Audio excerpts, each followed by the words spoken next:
வணக்கம் நண்பர்களே, உங்கள் அனைவரையும் கிருஷ்மிகா கிளிப்ஸ் சேனலுக்கு அன்போடு வரவேற்கிறேன். மாட்டுப்பொங்கல் அன்னைக்கு எங்கேயாச்சும் கோவிலுக்கு போகலாம்னு பிளான் பண்ணோம். ஸோ பக்கத்தில் இருக்க திருவெண்ணநல்லூரில் இருக்க சிவன் கோவிலுக்கு கிளம்பிட்டோம். கிருஷுவுக்கு புது ட்ரெஸ் போட்டு விட்டாச்சு. கிருஷுவுக்கு செம்ம ஜாலி வெளியில் போகிறோம்ட்டு வழக்கம் போல் கிருஷுவை பேக் சீட்டுக்கு அனுப்பியாச்சு. அவ்வளோதாங்க, வீட்டிலேருந்து கிளம்பியாச்சு. ஃபஸ்ட் டைம் நாங்கள் எல்லோரும் ஒன்றா போகிறோம். எப்பயாவது போனாலும் யாராச்சும் ஒருத்தவங்க மிஸ் ஆகிடுவாங்க. ஸோ இப்போ தான் எல்லோரும் ஒன்றா சேர்ந்து போகிறோம். எல்லாருக்கும் ரொம்ப ரொம்ப ஹாப்பி. மதியம் கிளம்புறதால சாப்பாடு செஞ்சு எடுத்துக்கிட்டோம். என்ன சாப்பாடு அப்படின்னா, தால், தக்காளி ரசம், வாழைக்காய் பொரியல் செஞ்சு சாப்பாடு கட்டியாச்சு. நான் தான் சாப்பாடு செஞ்சேன். அப்புறம் கிருஷிவுக்கு தேவையான திங்ஸ்லாம் எடுத்துக்கிட்டு வீட்டிலேருந்து கிளம்பியாச்சு. இது தாங்க நான் படித்த ஸ்கூல். 5th வரைக்கும் இங்கே தான் படித்தேன். இன்னும் எனக்கு எல்லாமே ஞாபகம் இருக்குது. அதெல்லாம் ரொம்ப ஹாப்பியான மூமெண்ட். மாட்டுப்பொங்கல் அதுவுமா பாருங்கள், எங்கள் ஊரில் ரோடெல்லாம் காலியாக இருக்குது. கிருஷு ஒரே குஷி மூடில் இருக்கா. வழக்கம் போல் நம்ம கூப்பிட்றத கண்டுக்கல, வேடிக்கை பார்க்க ஆரம்பிச்சிட்டாங்க மேடம். என் ஹஸ்பண்டும் கூலாக கார் ஓட்ட ஆரம்பிச்சிட்டாரு. ஊர் டவுனுக்குள்ளே என்டர் ஆகியாச்சு. இது என்ன ஊருன்னு தெரிஞ்சால் மறக்காமல் கமெண்ட்டில் சொல்லுங்கள். என்னடா ரோடு காலியாக இருக்குன்னு பார்த்தா டவுனுக்குள்ளே செம டிராஃபிக்காக இருக்குங்க. பேரலாக 2 வண்டியை நிறுத்தி வச்சுட்டானுங்க ரோட்டில். ஒரு வழியாக டிராஃபிக்லாம் கிளியர் பண்ணி கோவிலுக்குள்ளே வந்தாச்சு. இந்த கோயில் எங்கள் நேட்டிவ் வில்லேஜிலேருந்து ஒரு 30 கிலோமீட்டரில் இருக்குங்க. இப்போ நாங்கள் கோவிலுக்குள்ளே என்டர் ஆகுறோம். கிருஷி யாரையும் மதிக்காமல் ஏதோ வேறு உலகத்தில் இருக்கா. இப்போ இந்த கோவிலை பற்றி பார்க்கலாமா? இந்த கோவில் விழுப்புரம் டிஸ்ட்ரிக்டில் திருவெண்ணநல்லூர் அப்படிங்கிற ஊரில் இருக்குது. இந்த சந்நிதியோட பேர் கிருபாபுரீஸ்வரர் டெம்பிள். இது ரொம்ப பழமையான சிவன் கோயில். பக்கத்தில் தாயார் மங்களாம்பிகை உடனுறை கோவில் கூட இருக்குது. மனசு கஷ்டமாக இருந்தால் இங்கே கும்பிட்டா போதும், மனசு லேசாக ஆயிருங்கிறது இந்த ஊரில் ஒரு நம்பிக்கை. இந்த கோவிலோட பெருமை என்னன்னா, சுந்தரர் சுவாமிகள் இங்கே தான் ஃபஸ்ட்டு தேவாரம் பாட ஆரம்பித்தாங்க. அதனால் இதுக்கு தேவார பாடல் பெற்ற தலம்னு பேர். கோவில் கட்டினது எல்லாம் சோழர் காலத்தில். குறிப்பாக செம்பியன் மகாதேவி ராணி ரொம்ப உதவி செஞ்சுருக்காங்க. கோபுரம், சுற்று மண்டபம், கல்வேலை எல்லாமே சோழரோட ஸ்டைலில் தான் இருக்குது. ஆடி மாதம் பங்குனி மாதம் வந்துச்சுன்னா ஒரே திருவிழா கோலந்தாங்க.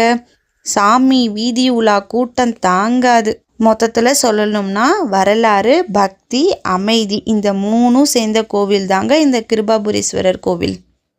இந்த கோவிலுக்கு 4 பக்கமுமே வழி இருக்குது. கோவிலுக்கு நாங்கள் மதியம் ஒரு 2 o'clock போல் ரீச் ஆனோம். சரி, டுடே மாட்டுப்பொங்கல் தான், அதனால் நடை சாத்த மாட்டாங்கன்னு நினச்சிட்டு வந்தோம். பட் நாங்கள் வந்த டைமில் நடை சாத்து இருந்துச்சு. அங்கே உள்ளவங்கள்ட்ட விசாரிக்கும் போது ஒரு 4 மணிக்கு தான் கோவில் ஓப்பன் பண்ணுவாங்கன்னு சொல்லியிருக்காங்க. ஸோ அதனால் நாங்கள் சாப்பிட்லான்னு முடிவு பண்ணோம். கோவிலுக்குள்ளேயே ஒரு அன்னதான மண்டபம் இருந்தது. அந்த மண்டபமில் சாப்பிட ஸ்டார்ட் பண்ணிட்டோம். இது மாதிரி ஃபேமிலியோட வெளியில் சாப்பிட்ணுன்னு ரொம்ப நாள் ஆசை. ஹோட்டல் போய் சாப்பிட்ருக்கோம், வீட்டிலேருந்து செஞ்சு எடுத்துகிட்டு போய் சாப்பிட்டதில்லை. இதுதான் ஃபஸ்ட் டைம். ரொம்ப நாள் ஆசை இன்னைக்கு தாங்க நிறைவேறியிருக்கு. சாப்பிட்டு முடித்ததும் கோவிலுக்குள்ளே ஒரு டேப் இருந்துச்சு. நானும் எங்கள் அம்மாவும் போய் பாத்திரம்லாம் வாஷ் பண்ணிவிட்டு வந்துட்டோம். அப்புறம் கோவில் நடை திறக்கிற வரைக்கும் கோவிலை சுற்றி என்ன இருக்குன்னு பார்க்கலான்னு கிளம்பிட்டோம் நானும் கிருஷுவும்.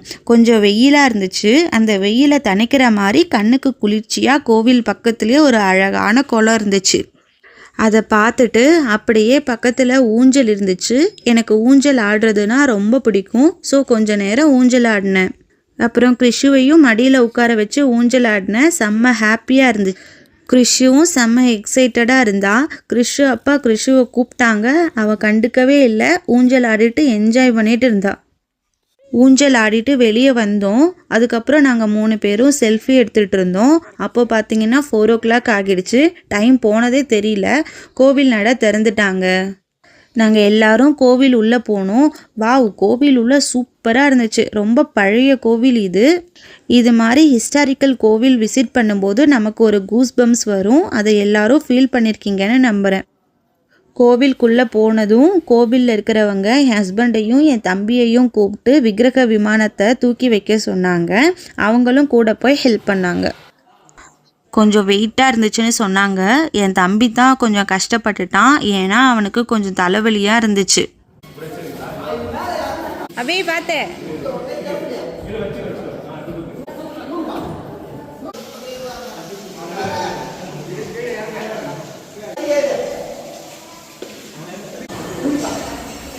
அந்த வேலையெல்லாம் முடிச்சுட்டு கோயில் மூலவர் சன்னதிக்கு என்டர் ஆனோம். ஏதோ குகைக்குள்ளே இருந்த மாதிரி இருந்துச்சு.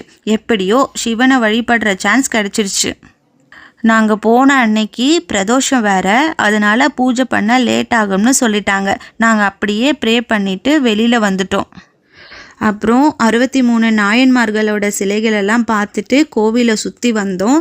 கோவிலோட வியூ சூப்பராக இருந்துச்சு. அப்படியே கோவிலை சுற்றி முடிச்சுட்டு வெளியில் வந்தோம். கிருஷுவை பார்த்தீங்கன்னா ரொம்ப டயர்ட் ஆயிட்டா.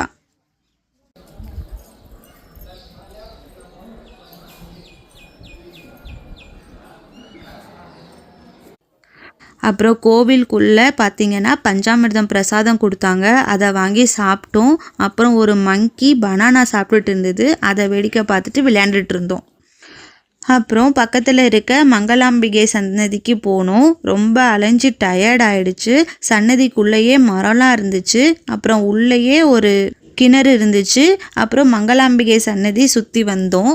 அங்கே கொஞ்சம் நேரம் உட்காந்து ரெஸ்ட் எடுத்துட்டு கிளம்பிட்டோம். அவ்வளோதாங்க, இதோட இந்த ஷார்ட் ட்ரிப் முடிஞ்சது. வீட்டுக்கு கிளம்பிட்டோம். வீடியோ பிடிச்சிருந்தா மறக்காமல் லைக், ஷேர் அண்ட் சப்ஸ்கிரைப் பண்ணுங்கள். Tata, bye bye, thanks for வாட்சிங்.